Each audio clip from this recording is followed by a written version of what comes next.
வேறங்கண்ணா.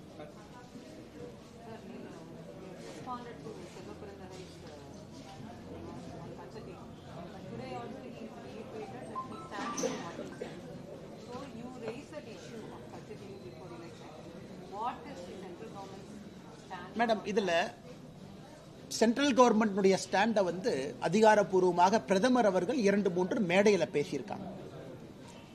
இதை முதலாக அந்த கிளாசிஃபைட் டாக்குமெண்ட்டை டீகிளாசிஃபை செய்யப்பட்டு அது நான் ஒரு தனி மனிதனாக போட்ட ஆர்டிஐல தான் அந்த டாக்குமெண்ட்டை வெளியே கொண்டு வந்தோம். அதன் மூலமாக தெளிவாக என்ன நடந்துச்சு, பேக்ரவுண்ட்ல என்ன நடந்துச்சு, மத்திய அரசு மாநில அரசு பேசிக்கிட்டாங்களா பேசிக்கலையா, ஏன் அவசரமா செஞ்சாங்க அப்படிங்கறது டாக்குமெண்ட்ல வெளியே கொண்டு வந்தாங்க. என்னை காங்கிரஸ் கட்சியினுடைய தமிழ்நாடு தலைவர் சொல்வது ஸ்ட்ராட்டஜிக் மேனுவர், ராஜதந்திரம், இது முட்டாள்தனம். இது போன்ற வாதத்தில் வைக்கிறாங்கன்னா, கச்சத்தீவை பொறுத்த வரைக்கும் இன்னைக்கு மறுபடியும் அவங்க என்ன சொல்றாங்கன்னா, நாங்க கச்சத்தீவு கொடுத்தனாலதான். சரி, கச்சத்தீவை நீங்க கொடுத்தீங்க, அரசியலமைப்பு சட்டம் என்ன சொல்லுது? ஒரு நாட்டினுடைய எல்லையை திருத்த வேண்டும் என்றால் அரசியலமைப்பு சட்டத்தில் ஆர்டிகல் 1 திருத்தம் கொண்டு வரணும். கச்சத்தீவு கொடுப்பதற்கு ஆர்டிகல் 1 திருத்தம் கொண்டு வந்தீங்களா? இல்லை. அரசியலமைப்பு சட்டத்தில் எந்த விதமான திருத்தமே கொண்டு வராம சுயலாபத்திற்காக தான் ஒரு பெரிய ஒரு இந்திய தேசத்தினுடைய பிரதமர், பக்கத்து நாட்டு பிரதமர்கள்லாம் உங்களுக்கு ஒரு நட்புறவோடு இருக்கணும், அப்பதான் நீங்க கோலோச்ச முடியுங்கிற ஒரே காரணத்திற்காக கொடுக்கப்பட்டதான் கச்சத்தீவு. கச்சத்தீவு கொடுத்தனால நமக்கு ரிட்டர்ன் என்ன வந்துச்சு?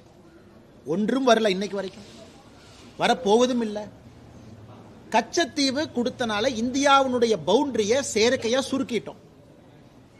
அதன் மூலம் இன்டர்நேஷனல் பார்டர் சேஞ்ச் ஆனனால நெடுந்தீவு வரைக்கும் நம்முடைய மீனவர்கள் ஒரு காலத்தில் போயிட்டு இருந்தாங்க. ஏன், நெடுந்தீவில் இருக்கக்கூடிய பசுமாட்டினுடைய பால் தான் ராமநாதபுரத்தில் இருக்கக்கூடிய ராமநாத சுவாமி கோவிலுக்கு வரக்கூடிய பசும்பால், நெடுந்தீவனுடைய மாட்டிலிருந்து வரக்கூடிய பால், பசுவிலிருந்து வரக்கூடிய பால். இது ஆண்டாண்டு காலமா இருந்துச்சு. கச்சத்தீவு கொடுத்த பிறகு, எல்லையெல்லாம் மாத்தின பிறகு, பவுண்டரியே விட்டு கொடுத்த பிறகு என்ன லாஜிக் பேசிட்டு இருக்காங்க? மீனவர்களுடைய எல்லை சுருங்கிருச்சு. அது கச்சத்தீவில். அது மட்டும் இல்ல, செல்ல பெருந்தகை இன்னொன்னு புரிஞ்சுக்கணும்.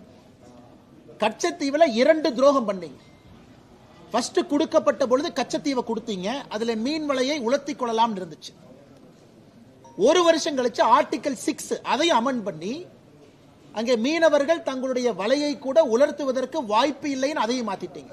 அது யார் தீர்மானம் போட்டாங்கன்னா, ஃபாரின் செக்ரட்டரி. முதல் முறையாக இந்த நாட்டினுடைய வெளியுறவுத்துறை செயலாளரும் ஸ்ரீலங்காவுடைய வெளியுறவுத்துறை செயலாளரும் 2 பேரும் சேர்ந்து ஆர்டிகல் 6 ரத்தம் பண்ணிட்டாங்க. கச்சத்தீவை கொடுத்தது மாபெரும் தவறு. கொடுக்கும் போது விவசாய, குறிப்பா மீனவ சொந்தங்கள்கிட்ட இல்ல தீவு கொடுத்தாலும் பரவாயில்ல, ஆனா நீங்க வலைய போட்டுக்கலாங்கிறதுக்காக டிராமா பண்ணீங்க. ஒரு வருடம் கழித்து the rights to put fisherman net அதுவும் போயிருச்சு. பாபா அட்டாமிக் ரிசர்ச் சென்டருக்கும் கச்சத்தீவுக்கு என்ன சம்பந்தம்? காதல எப்படி எல்லாம் பூ சுத்துறாங்க. கச்சத்தீவு கொடுத்ததற்கு நியாயமாக காங்கிரஸ் கட்சியும் திமுகவும் தமிழகத்தில் ஒருத்தருடைய வீட்டுக்கு போய் மன்னிப்பு கேட்கணும். ஒரு வீட்டுக்கும் ஏறி இறங்கி மன்னிப்பு கேட்கணும். ஆனா இன்னைக்கு தைரியமா பேசுறாங்கன்னா சரித்திரமும் புரியவில்லை. ராஜதந்திரம்னு ஒரு வார்த்தை, ராஜதந்திரத்தை பத்தி பேசுற ஆட்களை பாருங்க. இப்ப பாரதிய ஜனதா கட்சியினுடைய ஸ்டாண்ட் என்னன்னு மேடம் கேட்டாங்க. உங்களுக்கு தெரியும், நாம ஒரு ஆட்சியில் இருக்கிறோம்.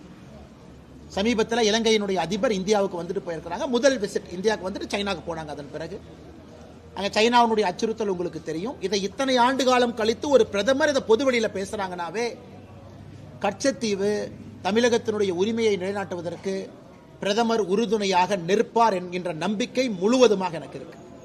இல்லாட்டி பிரதமர் ஒரு அரசியல் மேடையில் அதை பேச மாட்டாங்க.